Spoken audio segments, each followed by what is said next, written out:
ፓስተሩ ሙሉ ተከታዮችን ይዞ ወደ ኦርቶዶክስ መምጣቱ ጥያቄን አስነስቷል። የእመቤታችንን ስዕል ሱቃቸው ላይ እቃ መጠቅለያ አድርገው ሲሸጡ የነበሩ ሰዎች እንደተያዙ እየሰማን እንገኛለን። አርቲስቱ በፓስተሩ የደረሰበትን አስነዋሪ ተግባርም አጋልጧል። የፕሮቴስታንት ሆሳዕና በዓልም እጅግ በጣም መነጋገሪያ ሆኗል። እነዚህና ሌሎች ወቅታዊና አስተማሪ ቪዲዮዎችን ይዘናል።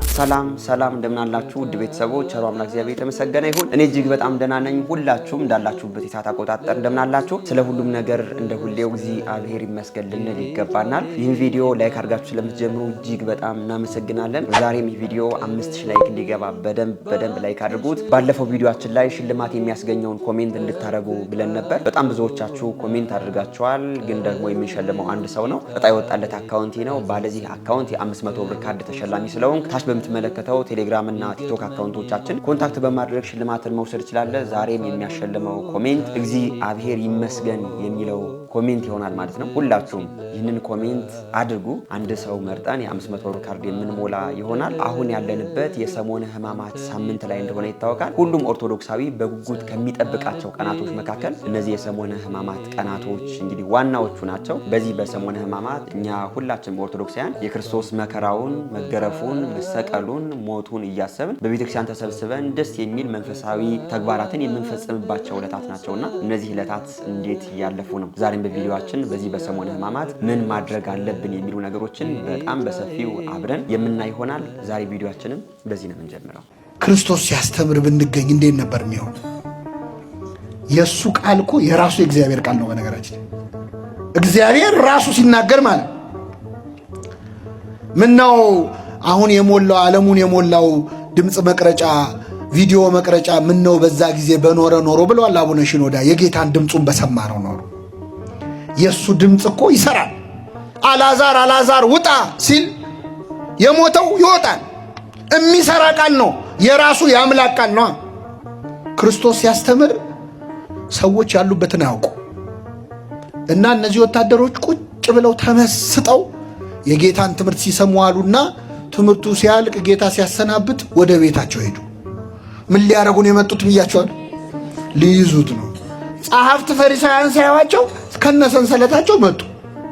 እንዴ የታል አሏቸው። ምኑ አሉ። እንዴ ይዛችሁት ኑ ብለን አይደል የላክናችሁ ሲሏቸው ምን አሉ?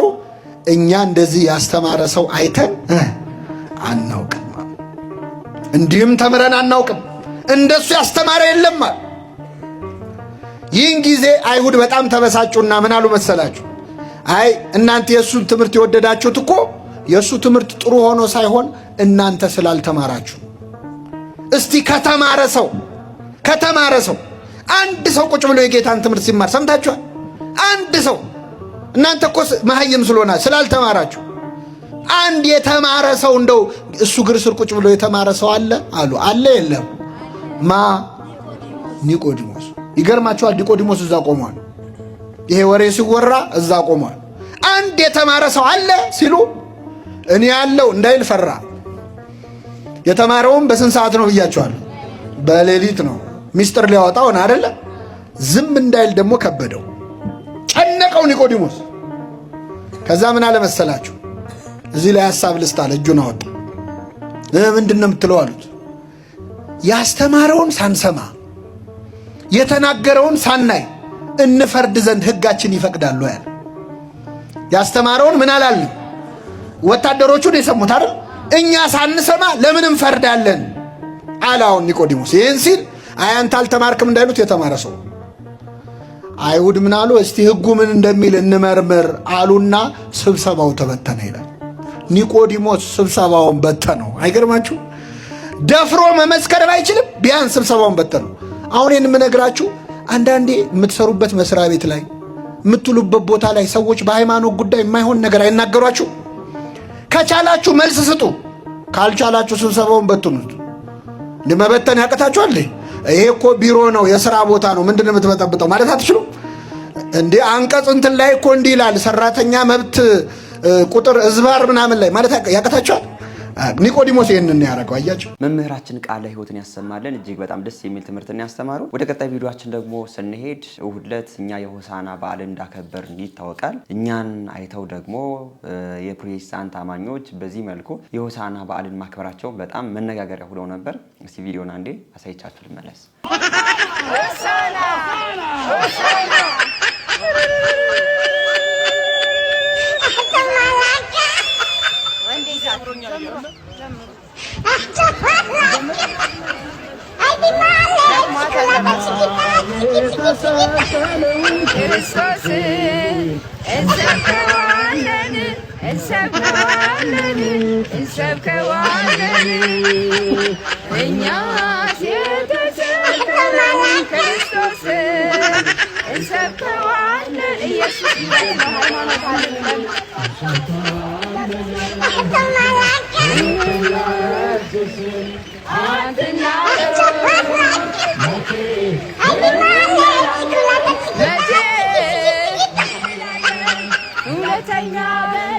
እኛ የሆሳና በዓልን ስናከብር በራሳችን የቀን አቆጣጠር እንደሆነ ይታወቃል። ወይም ደግሞ ከዚህ በፊት እነዚህ የፕሮቴስታንት አማኞች የዚህ የኢትዮጵያ የቀን አቆጣጠር መቀየር አለበት፣ በአውሮፓውያን የቀን አቆጣጠር ነው ልንጠቀም የሚገባው ብለው ከአንድ ዓመት በፊት እንግዲህ ያዙን ልቀቁን ጳጉሜ ይቀነስ ሲሉ ነበር። እርሱንም ትተነዋል። ግን ደግሞ እኛ ጾም ሲገባም ጾም ሲወጣ በዓላትን ስናከብር ቤተክርስቲያናችን በራሷ የቀን አቆጣጠር በዓላቶች እንደዚህ ይገባሉ፣ በዚህ ሰዓት ይከበራል፣ ሆሳዕና በዚህ ይከበራል፣ ትንሣኤ በዚህ ይከበራል፣ ሌሎችንም ቀናቶች ዝርዝራ ታስቀምጣለች። ኦርቶዶክሳውያን እነዛን ቀናቶች በስርዓት ደስ በሚል ኦርቶዶክሳዊነት በዓላቶችን እናከብራለን ማለት ነው። እነዚህ ሰዎች ደግሞ የራሳቸው ምንም የሚይዙት የሚጨብጡት ነገር የለም። እኛ ኦርቶዶክሳውያን በምናከብረውና እኛ ስልተን ባስቀመጥነው የቀን አቆጣጠር ደግሞ በዓላቶችን ሲያከብሩ እያየናቸው እንገኛለን። ሁሉም አይቀርብኝ የሚል አይነት ነገር ነው እያየን የምንገኘውና ኦርቶዶክስ እንደምትናፈቅ ስርዓቷ እንደሚናፈቅ ይታወቃል። የፕሮቴስታንት አማኞች እኔ ዘንባባ ይዘው ሆሳዕናን ሲያከብሩ እኔ ለመጀመሪያ ጊዜ ዛሬ ነው ያየሁና ጾም የሚገባበት እንደማውቃችሁ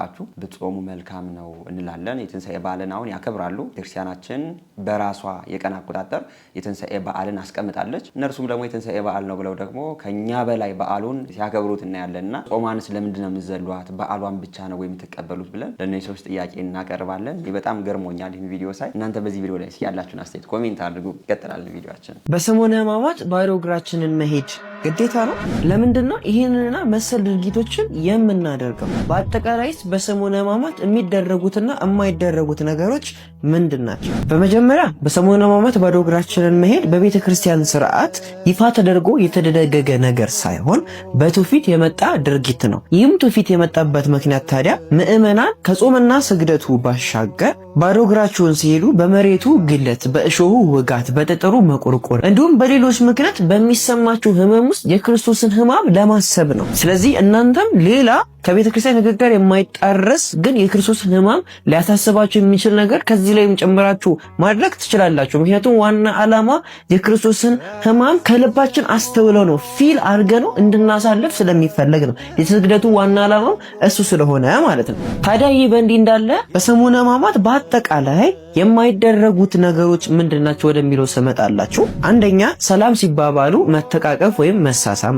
አይቻልም። ሁለተኛ የካህናትን መስቀል ጨምሮ በቤተ ክርስቲያን በር ላይም ጭምር በመስቀል አምሳያ አለመሳለም፣ ይልቁንም በሱ ፋንታ በቤተ ክርስቲያን በር ላይ ስንደርስ እንደዚህ ብለን ሰግደን መግባት ይኖርብናል። ሶስተኛ ለስጋችን ምቾት መስጠት፣ የላመ የጣመ መብላት፣ እንዲሁም ከመጠን በላይ መጥገብ፣ እንቅልፍ ማብዛት እና ሌሎችንም ነገሮች አለማድረግ። አራተኛ ስጋን ለጭፈራና ለዳንኪራ የሚቀሰቅሱ ማንኛውንም ዘፈን አለመስማት። ከዛ ይልቅ ግን የክርስቶስን ሕማም ብቻ የሚያሳስቡ ዝማሬዎችን ዩቲዩብ ላይ ሰርች አድርጋችሁ እሱን ብቻ መመልከት። እንዲሁም እዚህ ጋር አንድ ቲፕ ልስጣችሁ። ሕማማት የተሰኘውን የዲያቆን ሄኖክ ኃይሌን መጽሐፍ ማለት ነው በሶፍት ኮፒም አለላችሁ፣ በሃርድ ኮፒም አለላችሁ፣ ዩቲዩብ ላይም ደግሞ በትረካ መልክ አለላችሁ። ከሶስቱ አማራጭ አንዱን ተጠቅማችሁ ብቻ 5ቱንም ቀን በምዕራፍ ከፋፍላችሁ አንብባችሁ ልትጨርሱት ግድ ይላችኋል። እውነቴን ነው ብላችሁ ትልቅ ትምህርት የምታገኙበት ታላቅ መጽሐፍ ነው። በአጠቃላይ ማሰብ ያለብን የክርስቶስን ሕማምና ሕማም ብቻ ስለሆነ በጣም ግዴታ ካልሆነ በስተቀር ስራ ላይ ማተኮር አያስፈልግም ማለት ነው። በዚህ ሳምንት ስግደትና ጾም ጸሎት ላይ ብቻ።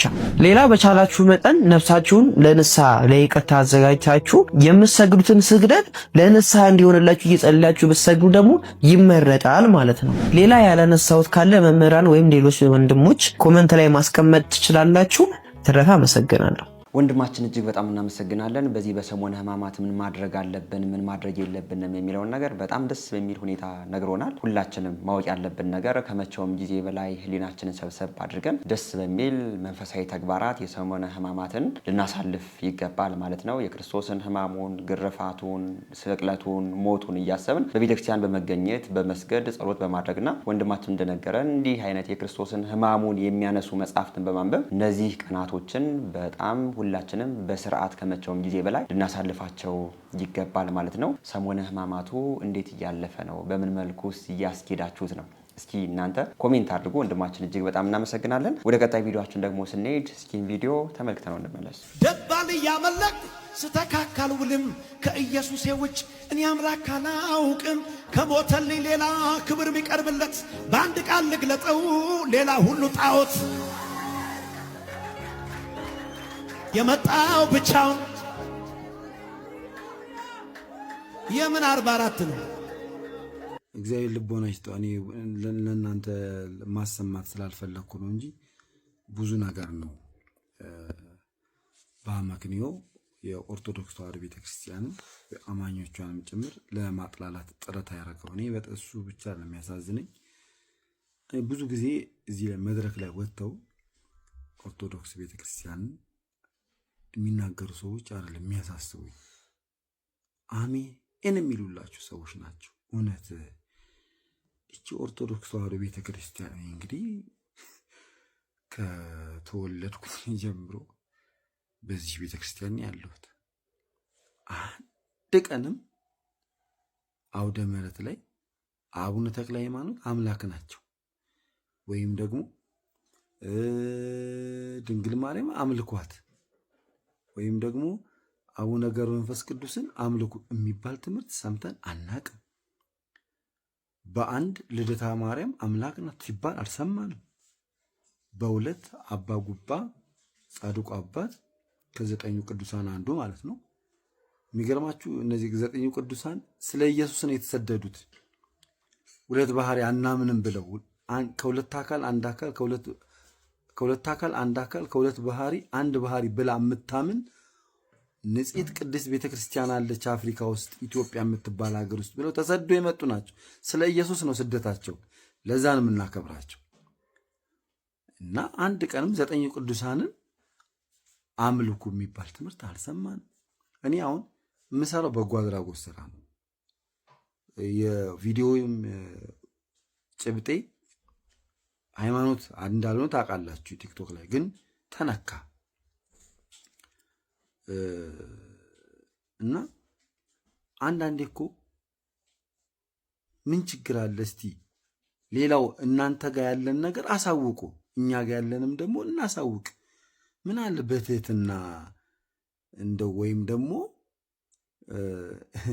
ያደርጉታል ብላችሁ የምትሉትን ነገር ብትናገሩ። ወንድማችን እንደሰማችሁት ነው። አሁን ላይ የተያዘው ነገር እንግዲህ መናፍቃኑ እኛን ኦርቶዶክሳውያንን 44 አምላክ ነው ያላችሁ ማምለክ አለባችሁ እያሉ በግድ እንግዲህ አንቀውናል። እኛ ደግሞ 44ም ከዛ በላይ አምላክ የለንም። አምላካችን ጌታችን መድኃኒታችን ኢየሱስ ክርስቶስ ነው። ቤተክርስቲያናችንም አምላክ ብላ የምታስተምረው ለሁሉም ነገር ሁሉ የሚሆንለት ለክርስቶስ ነው እንጂ ሌሎች ቅዱሳን ወደ ክርስቶስ የሚያማልዱ ቅዱሳን ናቸው ብለን በጣም ብዙ መልስ ሰጠን ነበር። ግን ደግሞ እነርሱ ወንጌልን ትተውታል ወይም ደግሞ ወንጌል አይሰብኩም። ስብከት መስሎ የሚታያቸው ስለ ኦርቶዶክስ በቃ 44 አምላክ ነው የምታመልከው፣ በኦርቶዶክስ ቅዱስ ተብለው የሚጠሩ ሁሉ እንደ አማልክት ናቸው፣ መላእክት አምላክ ናቸው፣ ጻድቃን አምላክ ናቸው፣ ሰማዕታት አምላክ ናቸው እያሉ ያልተባለ ነገር በግዴታ በቃ አምልኩ እየተባለ ታንቀን እንገኛለንና በዚህ ቤት እየተሰራ ያለው ነገር ምንድነው? ፓስተሮቹን በሉት በዚህ መልኩ እንዘምራለን ወይም ደግሞ እንዘፍናለን የሚሉ ሰዎች ቢዝነሳቸውን ነው እየሰሩ የሚገኙት። ክርስቶስን የሚመለከው የሌላ ሰውን እምነት በማጽዳት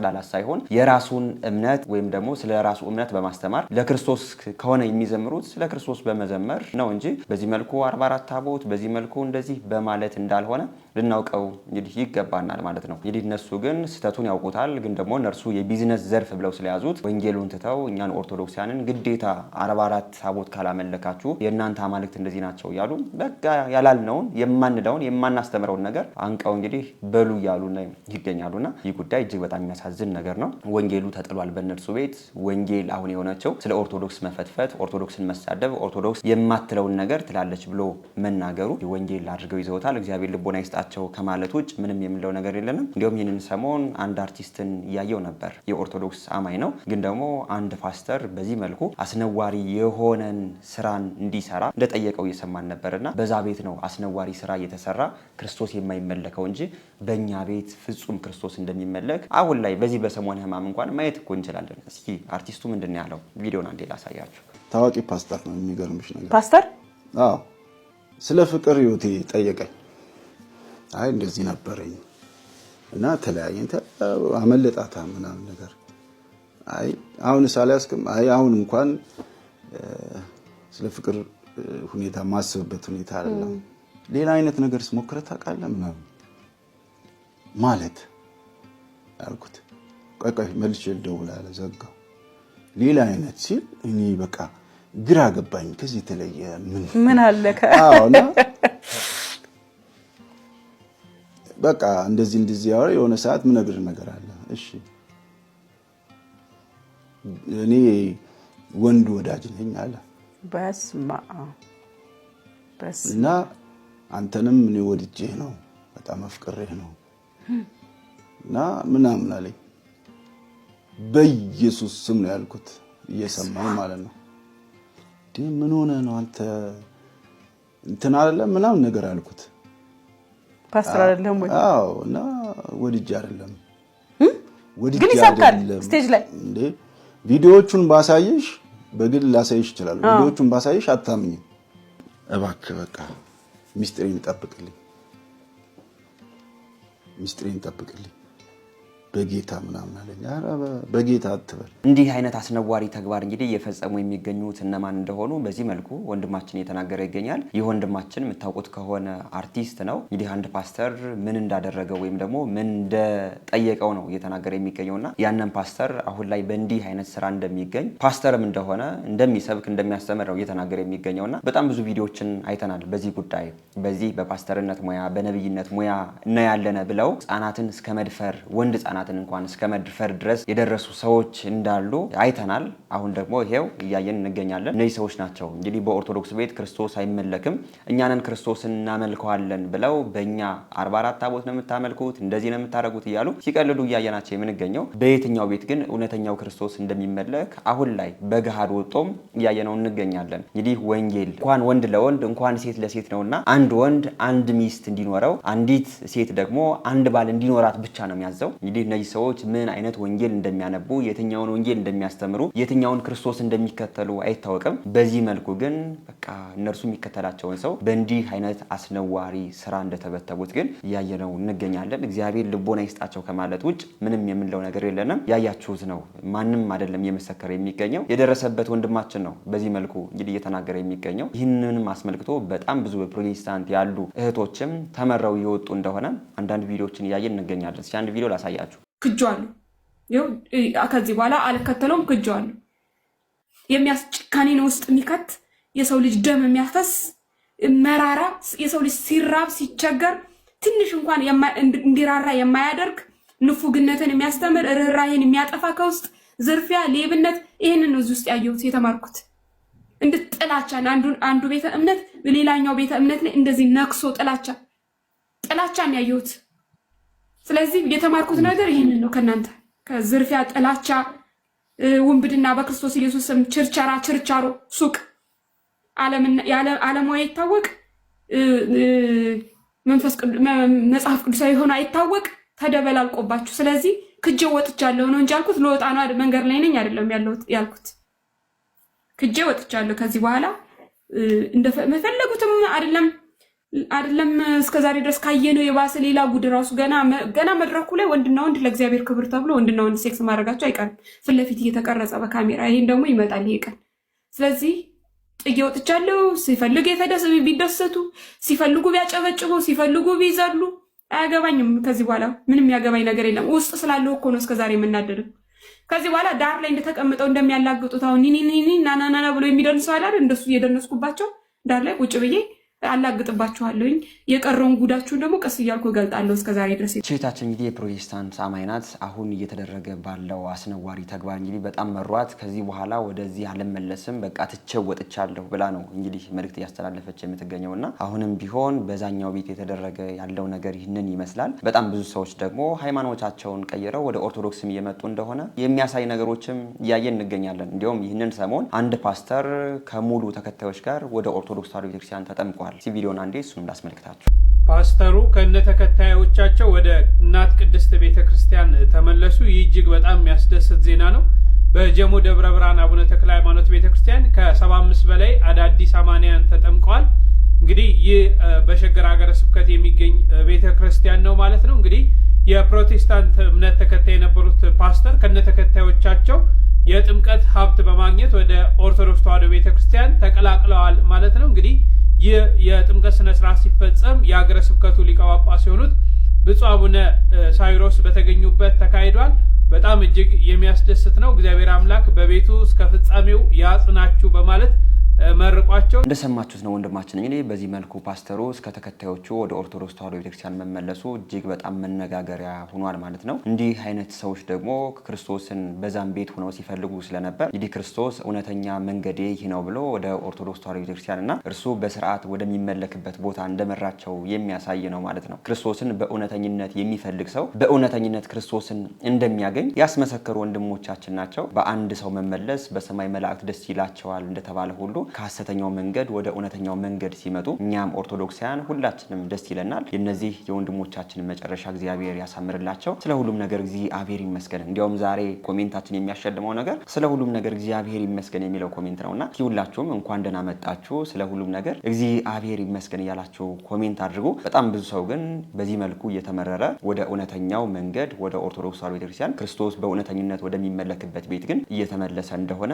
የሚያሳዩ ነገሮችን በደንብ እያየን እንገኛለን። በዚህ ቪዲዮ ላይ ያላችሁን ማስተያየት ኮሜንት አድርጉ። ወደ ቀጣይ ቪዲዮአችን ደግሞ ስንሄድ የምናገኛት እህታችን የልጅ ማኛን ነው። በጣም የሚገርም ትልቅ ትምህርት የምናገኝበት ቪዲዮ ነው። እህታችንን ተመልክተን እንመለስ። ድግምት፣ የድግምት መጽሐፍ። አንድ ወዳጄ መጽሐፍ ይዤ ስመጣ አየኝና እሱን የድግምት መጽሐፍ ጥለሽ ለምን ግን ጌታን አትቀበይም አለኝ ደፈር ብሎ። ድግምት ጌታ ከመጽሐፉ ላነብለት ብጠጋ ወጋሁት አለኝ። ከተወጋው አይቀር ይህን ቪዲዮ ለመስራት ካሜራዬን አበራሁት። የተባልኩትን ባለማመን እጄ ላይ ያለውን መጽሐፍ አዙሬ ያነበብኩት። ግብረ ሕማማት ይላል። ግብር ማለት ስራ፣ ሕማማት ማለት መከራ። የጌታ መከራ የሚታሰብበትን መጽሐፍ አዙሬ ያየሁት። መጽሐፉ የጌታን መከራ በሰዓታት ከፍሎ ይተርካል። በአይሁድ መያዙን፣ መገረፉ፣ መተፋቱ፣ መዘበቱ፣ በመስቀሉ ላይ ሳለ ጌታ የተናገራቸውን ቃላት እስከ ሞቱ እስከ ቀብሩ፣ ስለ ትንቢቱ፣ ስለ ፍጻሜው ያትታል። ቀጠል አድርጎ መጽሐፉ በጌታ ሕመም ወቅት ስለነበረው ስለ መከራው ሚስጥር፣ ስለ ሃይማኖታዊ ስርዓቱ፣ ስለ በለሱ መድረቅ፣ ስለ 10 ደናግል፣ ስለ ታላቁ ግብር አውርቶ በህሊናዬ ጌታ የከፈለውን ዋጋ ከመከራው እንድሳተፍ በምናቤ ይጠራል። ወደ ንስሐ ወደ ትህትና እንዳዘነብል መጽሐፉ ይጮሃል። በሐሳብ ጭልጥ ባልኩበት ያው ተመሳሳይ ድምፅ ቀሰቀሰኝ። ወጋሁት፣ ደገመው። በሰሙነ ሕማማት ጌታ የተቀበለውን መከራ ለመዘከር ባስብ የወጋኸኝ ልጅ ግን ይሄንን ታውቅ ይሆን? በዚህ ሳምንት ብሎም በዚህች ዕለት ሰኞ አንጽሖተ መቅደስ ብላ ሰኞን ሰይማ ጌታ በመቅደስ ገብቶ ነጋዴና ለዋጮቹን አጸዳ፣ ፍሬ አልባዋን በለስም ረገመ ብላ እኛንም ምእመኑን ሰውነታችሁን የመልካም ነገር መቅደስ ነውና ከክፉ ሐሳብና ኃጢአት ንጹ፣ እንደ በለሷ ቅጠል ብቻ በውጫዊ ስርዓት ሳይሆን የመልካም ስራ ፍሬ አፍሮ ያለች ዕለተ ማክሰኞን የጥያቄ ቀን ብላ ሰይማ ጌታ በአይሁድ መምህራን የጠየቁትን ክፉ ምክር በሰማያዊ ጥበብ መልሷል ስትል እኛን ምእመኑን በከንቱ ዓለማዊ ክርክር አትጠመዱ፣ ራቁ ብላ በምግባር ተዘጋጅታችሁ ንቁ ብላ ያስተማረች በዚህ ሳምንት እሮብን የምክር ቀን ብላ ሰይማ ይሁዳ ጌታን ለመሸጥ መከረ፣ በአንጻሩ አንዲት ሴት ውድ ሽቶ በጌታ እግር አፍስሳ ፍቅር ገለበጠች ሲል እኛ ልጆቿን ከክህደት ከምቀኝነት ምክር ራቁ፣ በእንባ ንስሐችሁን አቅርቡ ስትል ለዚህም ዕለተ ሮብን በጾም አስቡ እያለች ሐሙስን ጸሎተ ሐሙስ ብላ ሰይማ የዓለም ጌታ የደቀ መዛሙርቱን እግር አጠበ ስጋውና ደሙን ለቁርባን ሰጠ ስትል እኛን ምእመኑን እርስ በእርሳችሁ ተዋደዱ፣ በትህትና ሌላውን አገልግሉ፣ ራሳችሁን ለቅዱስ ቁርባን አዘጋጁ እያለች ዓርብን ስቅለት ብላ ሰይማ ተሰቀለ፣ መከራን ተቀበለ፣ ሞተ ብላ እኛን ምእመኑን ለኃጢአታችሁ በመጸጸት ስገዱ፣ ዓለማዊ ደስታን ሽሹና በፍጹም ጌታ ፍቅር በአክፍሎት እስከ ትንሣኤ ሌሊትን ታገሱ ያለች ቅዳሜን ቀዳም ስዑር ብላ ሞትን ድል ነሳ ብላ በትንሣኤው ብርሃን በጸጥታ ተስፋ ጠብቁ፣ የሰላም ምልክት የሆነውን ቄጠማ ይዛችሁ ጠብቁ፣ ተዘጋጁ ያለች የማይሰማው ተሰማው፣ ፀሐይ ጨለመች፣ ጨረቃ ደም ሆነች፣ ዓለምን የፈጠረ ጌታ በመስቀል ላይ ተራቆተ፣ የማይራበው ተራበ፣ የማይጠማው ተጠማ፣ የማይታመመው ታመመ ስትል ዘይት ገሰስ ተገሰሰ እያለች እንደ በግ ሊታረድ ተነዳ፣ በሸላቾቹ ፊት ዝም እንዳለ በደካማነት ሳይሆን በስልጣኑ ራሱን ለሞት አሳልፎ እንደሰጠ ኃይሉን ደብቆ በትህትና ሞተ ስትል መስቀሉ የፍቅር ዙፋኑ እሾሁ የክብር ዘውዱ ቀኖቹ ደግሞ የድል መሳሪያዎቹ መሆኑን አውቃ መሆኑን ነግራ በፊቱ አስደፍታ ኪርያላይሶን ሆናስ ብላ ጌታ ሆይ ማረን እያስባለች በትህትና የምታሰግድ ቤተክርስቲያን ውስጥ ሆነን እውነት እኛ ጌታን አናውቅ ይሆን? የሰው ልጅ ዕጣ ፈንታ ለዘላለሙ የለወጡ 7 ቀናት ላይ ሆነን እውነት ከተንኮል ጋር የተጋጨችበት ብርሃን ከጨለማ ጋር የታገለበትን ወሳኝ መድረኩን ጽፋ መዝግባ አጽፋ ሰብካ አሰግዳ አጹማ አጸልያ ጌታን ያስተዋወቀች ቅድስት ቤተክርስቲያንን ጌታን ሳታቀርታ ነው የድግምት መጽሐፍ ያዝሽ ይህን ጥለሽ ወደ ጌታ ነው ያልከኝ? ወጋውሽ ነው ያልከኝ?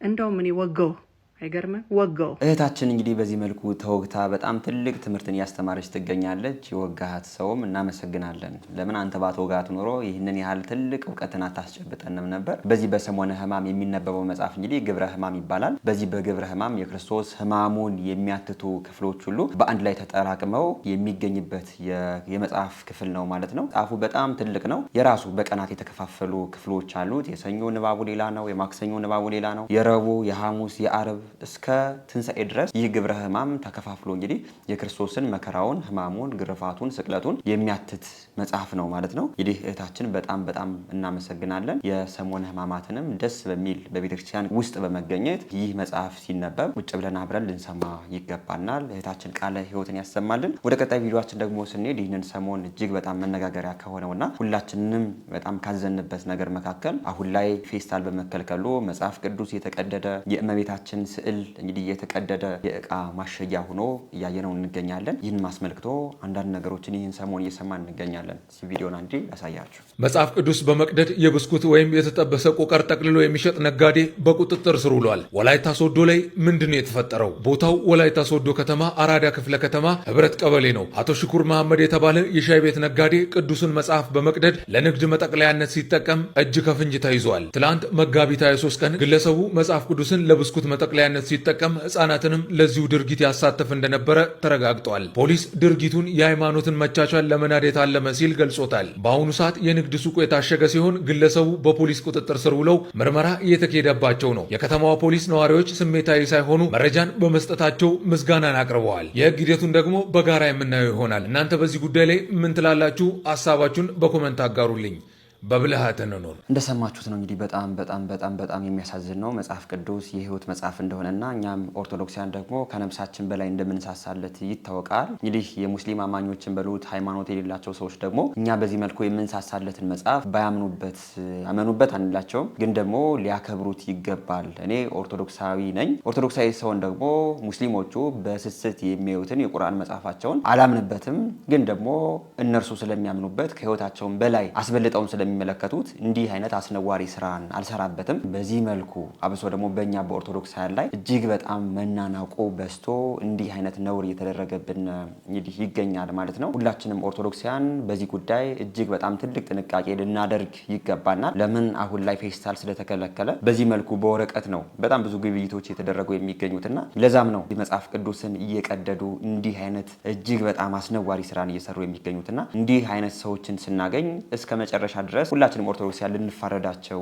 ይገባል። መጽሐፍ ቅዱስ ብቻም አይደለም፣ አሁን ላይ ስዕላቶችን ሁሉ ሳይቀር በአዲስ አበባ መርካቶ እንኳን ማከፋፈል እንደተጀመረ ነው እንግዲህ እየተሰማን የምንገኘውና እኔ ምን ማለት እንዳለብኝ አላቅም። በዚህ ጉዳይ እጅግ በጣም ነውር ነው። ቁርአንን በዚህ መልኩ አቃልዬ አላየውም፣ አላምንበትም። ግን ደግሞ የሚያምኑበትና ከነፍሳቸው በላይ አድርገው የሚመለከቱት ሙስሊም ወንድሞቻችን አሉ። እነርሱም ደግሞ የእኛን መጽሐፍ ቅዱስን በስርዓት ሊያከብሩት ይገባል እንጂ በዚህ መልኩ በማን አለብኝነት እንዲህ አይነት ነውር መፈጸም ይሄ መከባበር የሚባለው ነገር በሀገራችን እንደጠፋ እኛም ኦርቶዶክሳውያን ደግሞ በእንዲህ አይነት ጉዳይ ምንም አይነት ነገር እንደማናመጣ እንግዲህ ያሳያል ማለት ነው። እስኪ ሌላም ቪዲዮ አንዴ ላሳያችሁ። የእመቤታችንን ስዕል አድነው ሳንቡሳና ፓስቲኒ መሸጫ ሲያደርጉትኝ በቁጥጥር ስር ውለዋል አቃቂ ክፍለ ከተማ ውስጥ።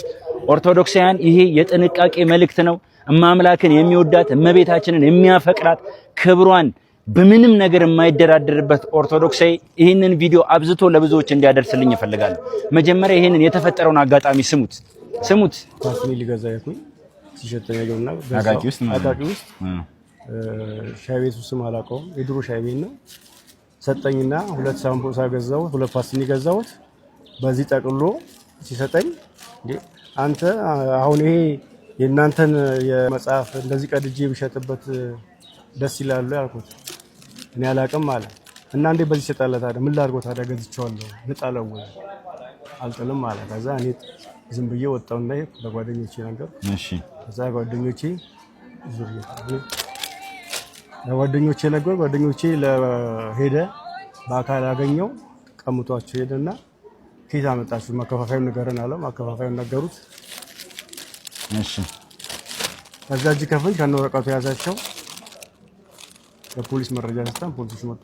አድራሻው ከየት እንደምታመጣ አባቷን ነግራ አባቷ ከመርካቶ እንደሚያመጣ ከማከፋፈያ እና እንደሚሸጡ ልጅቷ ተናገረች።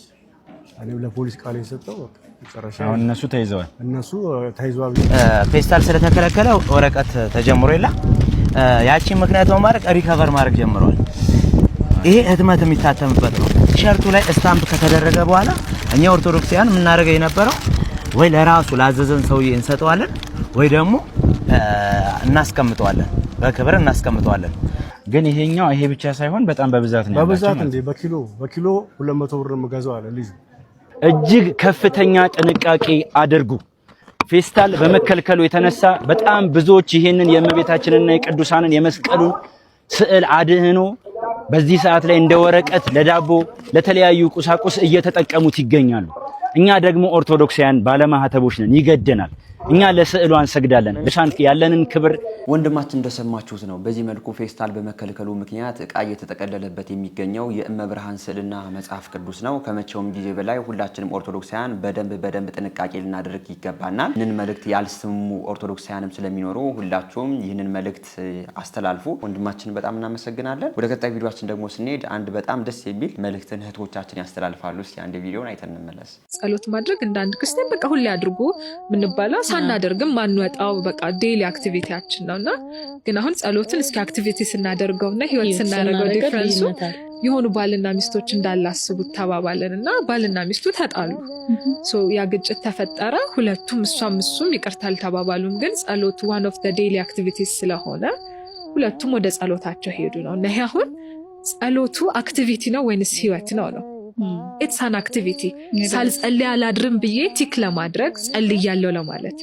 ክርስቲያናዊ ህይወት ስናደርገው ግን ሂድና ከባልንጀራ ጋር ስትጣላ መባህን ከመሰዋት በፊት አስቀምጠ ሂድና ታረቅ ነው። ባልና ሚስት በቁጣችሁ ፀሐይ አይግባ የተባሉ አብረው የሚያድሩ ባልና ሚስት ኢጎ ሊይዛቸው አይገባም። ክርስትናን ህይወታቸው ሲያደርጉ እሱ ይቅርታ ይበለኝ እሷ ይቅርታ ትበለኝ፣ የሱ ጥፋት ነው የሷ ጥፋት ነው ሳይባባሉ ቅድም እንዳልነው ተገልጋይ ሆነው አመኑም አላመኑም ይቅርታ ተባብለው ያችን አስተካክለው ለጸሎት ከሄዱ አክቲቪቲ አይደለም።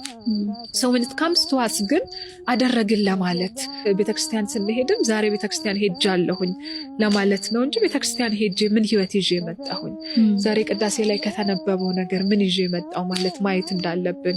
ኢቭን አሁን ጸሎት ስናደርግ በደንብ ጸልየን ምናምን ካወጣው በኋላ ቢሮ ሄጄ ሰማንን ማማው ከሆነ ቤት ውስጥ ያለችኝ የቤት ውስጥ ሰራተኛን ሚስትሬት ማደርጋት ከሆነ ጸሎት ኢዝ አን አክቲቪቲ፣ ህይወት አይደለም። ክርስቲያን በሁሉ ቦታ ንግግሩ፣ አለባበሱ፣ ኤቭሪቲንግ ስፒክ የሚያደርግ መሆን አለበት፣ የሚናገር መሆን አለበትና አክቲቪቲና ህይወትን ካለየ ነው እንደተባለው ፍሬ የሚያፈራም አይሆንም። እህቶቻችን በጣም እናመሰግናለን። አብዛኛዎቻችን ጸሎት ስንጸልይ ጸሎት ምን ያስፈልገዋል፣ ጾም ስንጾም ጾም ምን ያስፈልገዋል ብለን አይደለም ጾመው። ለምን ጾም አሁን ለምሳሌ መጾም ብቻ ሳይሆን ጸሎት ያስፈልገዋል፣ ስግደት ያስፈልገዋል፣ ምጽዋት ያስፈልገዋል። ካልሆነ ግን ዝም ብለን ጾማለን ምንል ከሆነ ይህ የረሃብ አድማ እንደሆነ እንግዲህ አባቶቻችን አባቶቻችን በትምህርታቸው ይናገራሉ። አሁን ላይ ግን እንዲህ አይነት ተግባራትን እኛም በልምድ ስለያዝናቸው በቃ ማድረግ ያለብንን ነገርን እያደረግን አይደለም። እንግዲህ እነዚህ ነገሮች እንድናስተካክል ነው እህቶቻችን በጣም ደስ የሚል መልእክትን ያስተላለፉልን። እህቶቻችን በጣም እናመሰግናለን። ለሁላችንም እግዚአብሔር ልቦናን ያድለን። ቪዲዮአችን ነው የሚቀጥለው። ክርስቶስ አካሉ ላይ ያላረፈ የመከራ አይነት የለም። ሁሉም አካሉ ላይ ምንም አይነት ስቃይ፣ ሁሉም አይነት ስቃይ ያርፉበታል። ሁሉ ከራስ ጠጉሩ እስከ እግር ጥፍሩ ድረስ ድርሳነ ማህየዊ ይናገራል። ክርስቶስን የገረፉት ወታደሮች፣ ያሰቃዩት ወታደሮች 570 ወታደሮች ናቸው ይላል። ስንት ወታደሮች ናቸው? 570 ወታደሮች ናቸው። ወታደሮቹ አይሁዳውያን አይደሉም፣ እስራኤላውያን አይደሉም፣ ሮማውያን ናቸው። ምን ማለት ነው? አህዛብ ናቸው። ምን ማለት ነው? አይጾሙም፣ አይጸልዩም፣ አይሰግዱም፣ ስፖርት ይሰራሉ፣ እንደ ወታደር ይኖራሉ። ጡንቻቸው ጠንካራ፣ ጨካኞች ናቸው። 570 ወታደር እያንዳንዱ ብዙ አይነት መከራ ክርስቶስ ላይ ያሳርፏል። እያንዳንዱ አሁንም ድርሳነ ማህየዊ የመከራውን ቁጥር ሲናገር 19125 የመከራ አይነት ተቀብሏል ይላል። 19125 ብር አይደለም፣ ሳንቲም አይደለም፣ የደሞዝ ቁጥር አይደለም፣ የመከራ ቁጥር ነው የነገርኳችሁ። 19125 የመከራው ዝርዝር ቁጥር አይደለም፣ የመከራው አይነት ነው የነገርኳችሁ። ክርስቶስ ወደ ሊቃነ ካህናቱ ሲሄድ በአለት እየተጎተተ ነው ሄደው። ይሄን ታውቃላችሁ? በአለት ጥሩ ቦታ ተፈልጎ ድንጋይ ያለበት ሹል ድንጋይ ያለበት ቦታ ተፈልጎ አንገቱ ላይ ገመድ ታስሮ መሬት ላይ ሲወርቅ ያውም በጀርባው አይደለም በአፍጢሙ ተደፍቶ በአለቱ እየተጎተተ እየተፈጠፈጠ ነው ወደ ሊቃነ ካህናቱ ሄደው። ደሙን አይጠርጉለትም ነበር። ደሙን አይጠርጉለትም ነበር። እንዳውም ፊቱን እየሸፈኑ ይፈቱት ነበር። ጭንቅላቱ ላይ በትር ያሳረፉበት ነበር። ተነበይ ለነ አንተ ክርስቶስ ከሆንክ ትንቢት ተናገር፣ ማን ነው የመታህ ይሉት ነበር። ፊቱን ከገለጡት በኋላ ምራቃቸውን ይተፉበት ነበር። ሁሉንም አይነት ስድብ ተሰድቧል። ሁሉንም አይነት መከራ፣ ሁሉንም አይነት ስቃይ ተቀብሏል ክርስቶስ። መታረድ ማለት ይሄ ነው። ላዩ ላይ 70 የሚደርስ የብረት እሾህ ጭንቅላቱ ላይ ተደርጓል። ከ70 ውስጥ ይላል ድርሳነ ማህየዊ አንዱ ረጅም ነው ይላል። አንዱ በአናቱ በጭንቅላቱ ትክክል የተደረገ ነው። በሚስማር በመዶሻ ከላይ ሲመቱት እስከ ልቡ ድረስ ይወጋው ነበር። እስከ ልቡ ድረስ ውስጥ ለውስጥ። ይሄ ሁሉ ሆኖ ምን እንደሚል ታውቃላችሁ? የሚያደርጉትን አያውቁምና ምን በላቸው?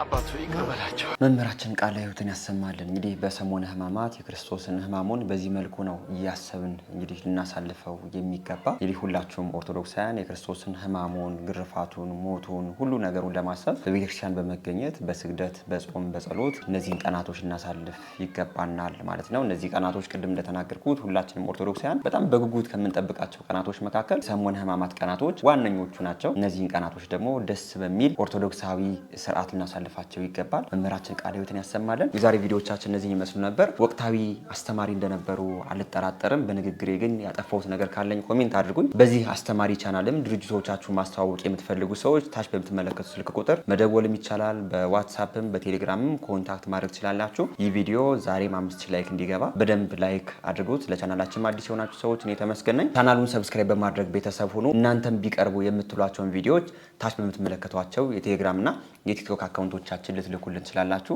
የዛሬ ቪዲዮዎቻችን እነዚህን ይመስሉ ነበር። በሌሎች ወቅታዊና አስተማሪ ቪዲዮዎች እስከምንገናኝ እኔንም እናንተንም ስለቆየን አቷል ጎሎበታል ብለህ ሳትንቀኝ ለዚህ ያደረስከ